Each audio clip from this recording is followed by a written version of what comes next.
S4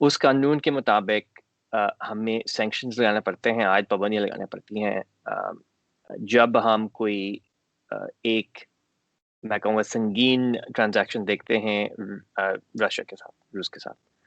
تو S-400 ان میں شامل ہے. اگر ہم اس کو کیس اسٹڈی کے طور پر لے لیں تو ترکی نے بھی اس ویپن سسٹم کو خریدا ہے روس سے، اور قانون کے مطابق ہمیں پھر انفارچونیٹلی ہمیں پھر سینکشنز لگانے پڑے اس کیٹسا قانون کے مطابق. اور میرے خیال اس وقت جہاں تک میں سمجھتا ہوں یہ S-400 کا معاملہ انڈیا میں شاید صرف بات چیت کا ہے. انہوں نے کوئی پلان نہیں بنایا، پکا پلان نہیں ہے ان کا اس ویپن سسٹم کو خریدنے میں.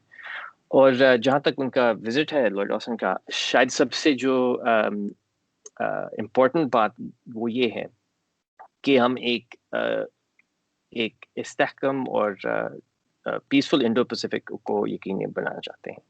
شاید اگر یہ ہمارے مرکزی مقصد تھا وہاں پہ انڈیا میں، کیونکہ اگر آپ اس پورے دورہ کو آپ دیکھ لیں جاپان سے، بلکہ پہلے تو کواد ہمارا سمٹ ہوئے، انڈیا بھی شامل ہے وہاں پہ، لیکن آسٹریلیا جاپان بھی ہے. اس کے بعد پھر چند دن بعد ہماری سیکرٹری آف ڈیفینس اور اسٹیٹ وزیر خارجہ جاپان اور کوریا میں تھے، اور اب آپ نے انڈیا کا دورہ دیکھا ہے. تو اگر آپ پورے اس کو تصویر کو دیکھ لیں تو شاید بہتر ہوتا ہے. اچھا زید بھائی، ایک چیز جو میں نے پوچھی تھی وہ مجھے کنفرم کر دیجیے گا کہ ہیومن رائٹس، کیونکہ دیکھیں بیسکلی جب آپ آپس میں آپ کے دوست ہیں، دوستانہ تعلقات ہیں بھارت کے ساتھ امریکہ کے، تو وہاں پہ بھی یہی بات ہوئی کہ امریکہ کی طرف سے ایسی خبریں چھپی کہ ہم نے دوستانہ ماحول میں ہیومن رائٹس جو بھارت کے اندر معاملات ہیں وہ اس پہ بات کی ہے. تو کیا اس کی حد تک بات ہوئی ہے؟ میں آگے ڈیٹیلز پہ نہیں جانا چاہتا کہ کہاں پہ وائلیشن ہو رہی ہے یا نہیں ہو رہی، لیکن بات ہوئی ہے کیا؟ جی، اس خاص طور پر اس وزٹ میں اس وقت مجھے معلوم نہیں ہے کہ خاص انہوں نے ہیومن رائٹس کا ذکر کیا ہے یا نہیں، لیکن اتنا ضرور میں کہہ سکتا ہوں کہ ہیومن رائٹس آپ کو بھی معلوم ہوگا کہ ہیومن رائٹس ایک مرکزی کردار ادا کرتی ہے ہماری خارجہ پالیسی میں. اور جب ہماری کوئی آپ نے بھی ٹھیک ہے کہ جب آپ کے دوست بھی ہوتے ہیں اور الائڈ ممالک بھی ہوتے ہیں آپ کے، بالکل آپ اگر آپ کے کوئی کنسرنز ہیں ہیومن رائٹس پہ، آپ بالکل صاف الفاظ میں اس کو بتا سکتے ہیں. تو ہم کبھی بھی نہیں اس سے چھپتے، اور بلکہ شاید چند دنوں میں ہمارے جو سالانہ ہیومن رائٹس رپورٹ ہے وہ آنے والی ہے. اور اگر آپ اس کو دیکھیں، ہر سال ہم کبھی بھی نہیں چھپتے جب ہم دیکھتے ہیں کہ ہمارے الائڈ ممالک بھی، ان میں بھی اگر ہمارے کنسرنز ہیں تو خاص جو ہے مطلب صاف الفاظ میں ہم لکھ کر اس رپورٹ کو پبلش کرتے ہیں. اچھا زید صاحب، یہ بتائیے گا کہ پاکستان اور بھارت کے بیچ میں بات چیت دوبارہ شروع ہوئی ہے ایک وقفے کے بعد، اور کچھ کہہ رہے ہیں لوگ کہ یو اے ای اور سعودی عرب کا تعلق ہے، لیکن کچھ یہ بھی کہہ رہے ہیں کہ یو ایس نے اس میں رول پلے کیا ہے تاکہ دونوں ممالک آپس میں مل کر بیٹھ کے بات چیت شروع کریں. تو ایک تو یہ بات چیت جو شروع کی گئی ہے، جو پیس کی ایک میسج جا رہے ہیں، اس کو امریکہ کیسے دیکھتا ہے؟ اور امریکہ کیا یہ چاہے گا کہ تمام جو کنفلکٹ ہیں پاکستان اور بھارت کے بیچ میں انکلوڈنگ کشمیر، یہ ساری چیزیں بات چیت کے ذریعے بیٹھ کے حل ہونی چاہیے؟ جی بالکل، اس کا بلکہ ہم خیر مختم کرتے ہیں اور ہم کہتے ہیں کہ بالکل بات چیت، براہ راست بات چیت انڈیا اور بھارت کے درمیان ایک بہت اچھی خبر ہے. اور یہی ہم چاہتے ہیں کہ ٹینشن کم ہو جنوبی ایشیا میں. تو اس میں میرے نہیں خیال کہ کوئی شک ہے، جو ہمارا کردار ہے اس میں میرے نہیں خیال کہ اگر ہم اس میں کچھ زیادہ کریڈٹ لے سکتے ہیں. لیکن اتنا میں ضرور کہہ سکتا ہوں کہ یہ ہم آپ بھی جانتے ہوں گے کہ ہم کئی سال سے کہہ رہے ہیں کہ انڈیا پاکستان کی براہ راست بات چیت کے ذریعے جتنے بھی مسئلے ہیں ان کا حل وہیں آپ ڈھونڈ سکتے ہیں. اچھا، یہ شارٹ سا کوسچن ہے، اس کے بعد میں چائنا اور امریکہ کی ریلیشن شپ پہ جاؤں گا کہ پریزیڈنٹ ٹرمپ جب ہوتے تھے تو انہوں نے میڈیشن کی بار بار بات کی کشمیر کے ایشو پہ. اب بائیڈن ایڈمنسٹریشن، کیا کبھی ایسا کوئی موقع اگر آیا تو بائیڈن ایڈمنسٹریشن میڈیشن کے لیے تیار ہوگی؟ جہاں تک خاص اگر اس میڈیشن کے بارے اگر ہم بات کریں تو میرے پاس کوئی اعلان نہیں ہے اس وقت، لیکن اتنا کہہ سکتا ہوں کہ شاید ایک ہفتے پہلے میرے کولیگز واشنگٹن میں، میرے جو ساتھیہ ترجمان ہیں انگریزی میں ترجمان نیڈ پرائس، انہوں نے بھی یہی کہا ہے کہ ہم سمجھتے ہیں کہ براہ راست بات چیت کے ذریعے جتنے بھی ٹیریٹوریل ڈسپیوٹس ہیں وہ ان کا حل وہیں ہوگا۔ اچھا سر، یہ بتائیے گا، چائنا اور امریکہ کی جو فرسٹ میٹنگ ہوئی تھی اس میں تو ہم نے کافی گرما گرمی دیکھی اور الزامات ایک دوسرے کے اوپر لگائے گئے۔ چائنا اور امریکہ کے ریلیشن شپ آگے آنے والے دنوں میں ہم دیکھیں گے کہ کیا وہ نارمل ہو سکتے ہیں؟ اور یہ کیونکہ پوری دنیا کے لیے ایک بڑا ٹرننگ پوائنٹ ہوتا ہے کہ امریکہ اور چائنا کے ریلیشن شپ جو ہے وہ کب بہتر ہوں گے، تو اس حوالے سے جو بائیڈن کی جو پالیسیز ہیں اس سے بھی آگاہ کیجیے گا۔ جی بالکل، آپ نے ٹھیک کہا ہے کہ کیا ہمارے ریلیشن شپ جو ہے چائنا کے ساتھ وہ کس طریقے سے آپ اس کو ڈسکرائب کر سکتے ہیں؟ آپ نے کہا کہ نارمل ریلیشن شپ ہوگا یا نہیں۔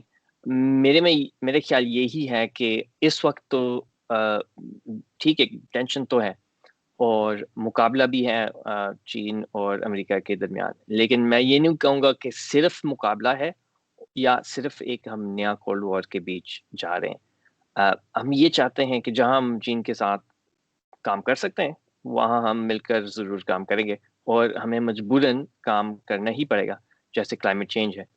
آپ کلائمیٹ چینج کو مثال کے طور پر لیتے ہیں، ہمارا 15% پورے کاربن آلودگی کا ہے، تو اگر ہم اس کو بالکل آدھا بھی کر لیں، 10% بھی لگا لیں یا 5 بھی کر لیں، تو باقی 80 سے زیادہ فیصد تو ہے پوری دنیا میں۔ اور چین اس دوسرے نمبر پر ہیں کاربن ایمیشنز پر، تو چین کے بغیر آپ اس مسئلے کا حل نہیں ڈھونڈ سکتے۔ لیکن ہاں بالکل آپ ٹھیک کہہ رہے ہیں کہ ہم نے کوشش یہی کرنا ہے کہ ہم آپ شفافیت سے چین کے ساتھ کام کریں۔ اسی لیے ہم نے صدر بائیڈن نے یہی فیصلہ کیا کہ پہلے ہم یورپینز ہمارے ایلائنس ہیں ان سے بات چیت کریں گے، اس کے بعد جتنے بھی ہمارے، اور اس کے بعد نہیں بلکہ ساتھ ساتھ ایک ہی وقت پر ہم نے کافی، شاید چند دنوں میں ہم نے کافی فون کالز اور میٹنگز کو قائم کیے ہیں۔ اسی وقت یورپ، ایشیا، جتنے بھی ہمارے الائز ہیں ان کے ساتھ مل کر بات چیت کر کے فیصلہ بنا کر ایک اسٹریٹجی پلان بنا کر پھر ہم نے الاسکا میں بات چیت کی ہے چین کے ساتھ۔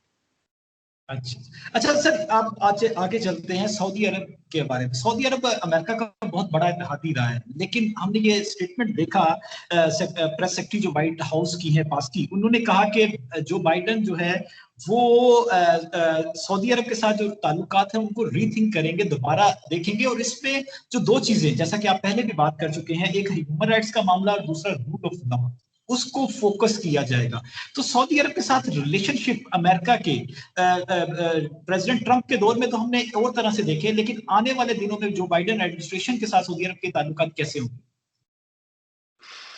جی، ہم اصل میں یہ کہنا چاہتے ہیں کہ پہلی بات یہ ہے کہ یہ آپ بالکل نہ سمجھیں کہ ہم اپنے ریلیشن سعودی عرب کے ساتھ توڑ رہے ہیں یا اس کو کم کر رہے ہیں ہم، یا کسی اور طریقے سے ہم سعودی عرب کے ساتھ کام کرنا چاہتے ہیں۔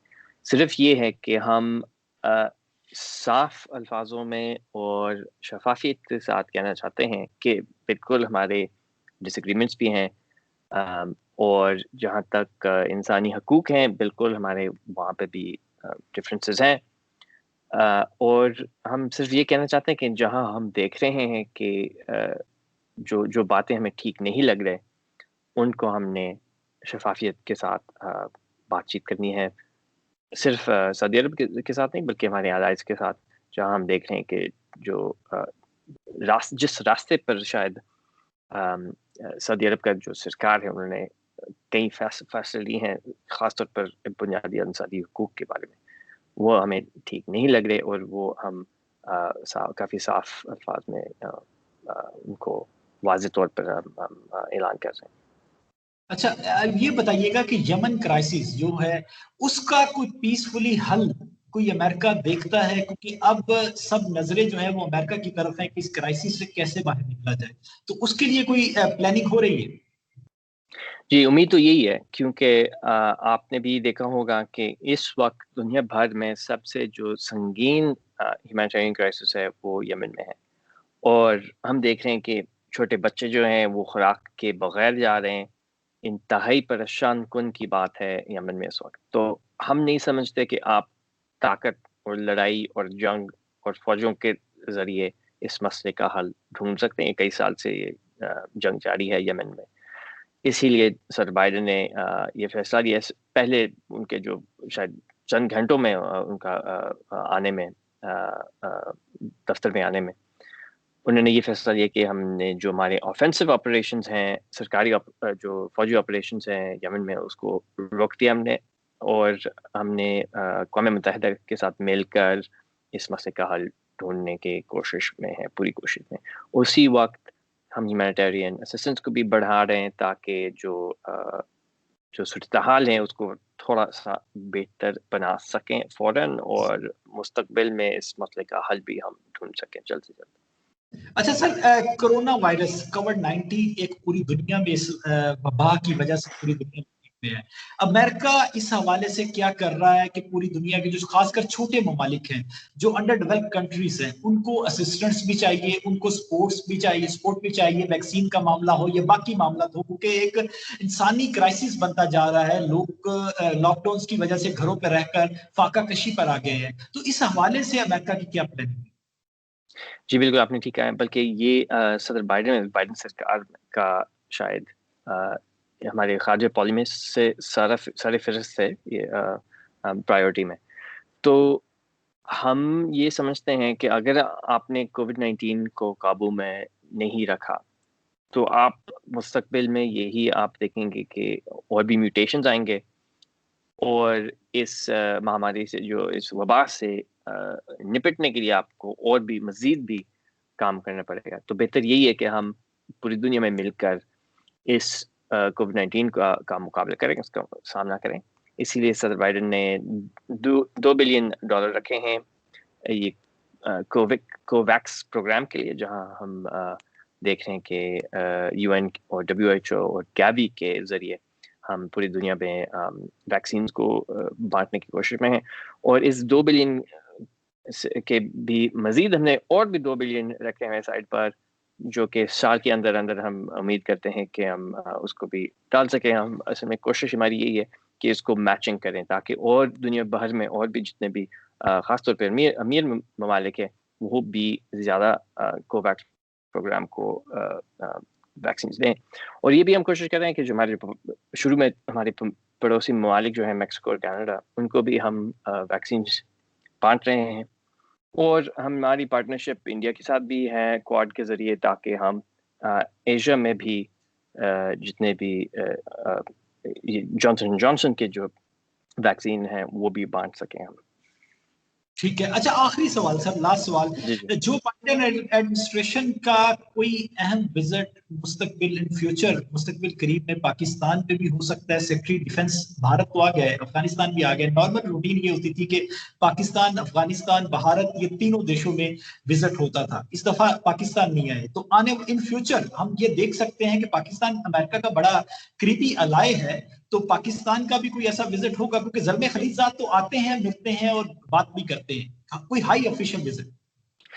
اس وقت تو میرے پاس کوئی اعلان نہیں ہے، لیکن اتنا میں ضرور کہہ سکتا ہوں کہ صرف آپ نہیں بلکہ جتنے بھی ہماری الائز ہیں وہ یہی ہم سے پوچھتے ہیں کہ آپ کے سیکرٹری آف اسٹیٹ وہ دورہ کب کر رہے ہیں، صدر بائیڈن کب آئیں گے اور کہاں آئیں گے. تو پلان تو یہی ہے کہ مستقبل میں ہم ٹریول کر سکیں، لیکن اس وقت کووڈ-19 کی وجہ سے، اس پریشر کی وجہ سے ہمیں ایسے فیصلے لینے پڑ رہے ہیں کہ ہمیں کم ٹریول کرنی پڑتی ہے اس وقت.